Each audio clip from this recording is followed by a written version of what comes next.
After some good work last couple of days, guys are getting better. I thought defense is really stepping up. I like what they're doing up front. Up front is doing a really good job. Secondary is getting a little better. Some things, linebackers are improving a little bit. Offensively, it flashes at times. Got to get more consistent on both sides. I mean, sometimes right now both sides are making plays because the other guy makes a mistake again. We got to get a little more consistency. We got to get more depth, more guys you can depend on both sides to play that you can count on.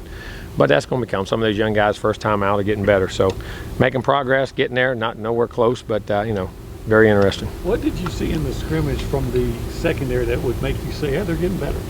They made some plays. I mean, now we got to a good rush. We complimented, made plays. You know, got off the field on third down at times, but then the offense made plays too. Just, you know, it was back and forth. They went back and forth at times on situations. So we just got to continue to improve.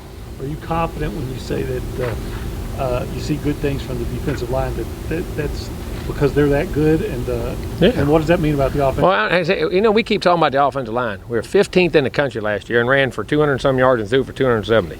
I wouldn't say that's too bad. So you don't a guy just broke every school record known to man, and the quarterback had 30-some touchdowns. So I wouldn't say that was too bad. We keep cranking on this line.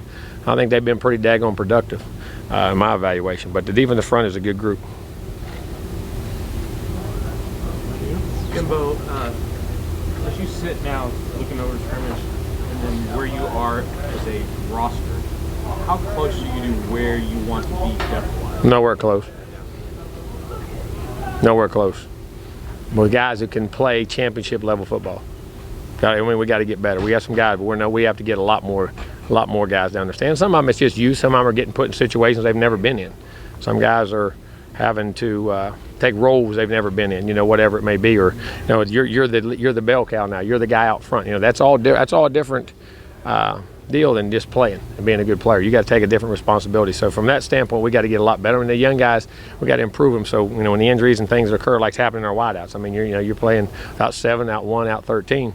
They got to get healthy. We didn't have 6, and those guys are all banged up. But I mean, not serious things, just knacks and pulls. But you know, that happens in the season. You got to get guys to step up, and I mean that goes at any position, whether it's defensive line, offensive line, running back. I mean anything. What specifically about the linebackers are you seeing this? Okay, they were okay. They weren't nothing special, but they got better. I mean, you're talking about a group of guys that hadn't been in there a lot. Buddy they played solid, and those other guys are all getting in new roles. So, I mean, they're making progress for where they could be right now. So where do you see the offensive line moving forward, even though you lose McCoy and you did so you know? Well, hopefully better. I mean, it's got to get better. Now we're blocking good guys, but we got to get some continuity. Got to get healthy. I mean, you played the scrimmage with 2 true freshman guards. Redshirt freshmen and 2, I guess, redshirt freshmen. I say never played 75 and tanking there because some other guys were Hawker and them guys weren't in the scrimmage. He was sick. He had the flu. So getting him in there, move Prater over to guard a little bit sometimes, and just finding combinations right now. They just got to get better. And but that's where you're always going to be at this time of year. And there ain't a coach in America right now saying that. We're hearing good things about Tank. He's okay. Playing a lot because of how well he's playing, or both? How much is the both? Both. He's going to play. He's in the rotation and doing a good job. He makes some mistakes for a young guy. You know, calls and how fast it happens and who you're blocking. I mean, them 2 inside guys are pretty daggone good now. I mean, really good. And but you know, he's making progress. He's making progress. What role for the offensive line that wasn't it last year? I wouldn't say that. I mean, we don't know that yet. What role will Cordarian play? Is he a short yardage guy? No, he's a tailback. No, he's a tailback. He'll play just like everybody other tailback. Catches the ball really well. Who were some of those guys that caught your eye maybe in that scrimmage? Nobody. I mean, it was back and forth. I mean, you had plays. Hezekiah made some nice plays in the game, caught a couple deep balls, 2 or 3 of them, matter of fact. Made some plays down the field. Say some of the backs, 3, 25. I mean, 3 did a good job. Vernon did a good job in there. Defensively, again, I say the inside 2 tackles, the whole front guys up front. Tyreek John, 3 did a good job rushing. 2 made some things in the run, but the 2 inside guys, they're disruptors now. And then Peavy mixed in with that group, so they're getting better. Have you started to see some guys emerge, newer guys emerge as leaders or guys that are really? Well, you say leaders. The same guys. The same guys are going to do the same thing. There ain't going to be no new guys. Same guys are experienced are going to keep doing it. Keldrick Carper seems like it. I know you chose him to represent the defensive backs in terms of what he does off the field as well as on the field. Seems like a very steady guy, man. Knows what you're going to get. Comes to practice with a smile every day. Works hard, smart. You know, just doing a really solid job. I mean, he really is. Great kid.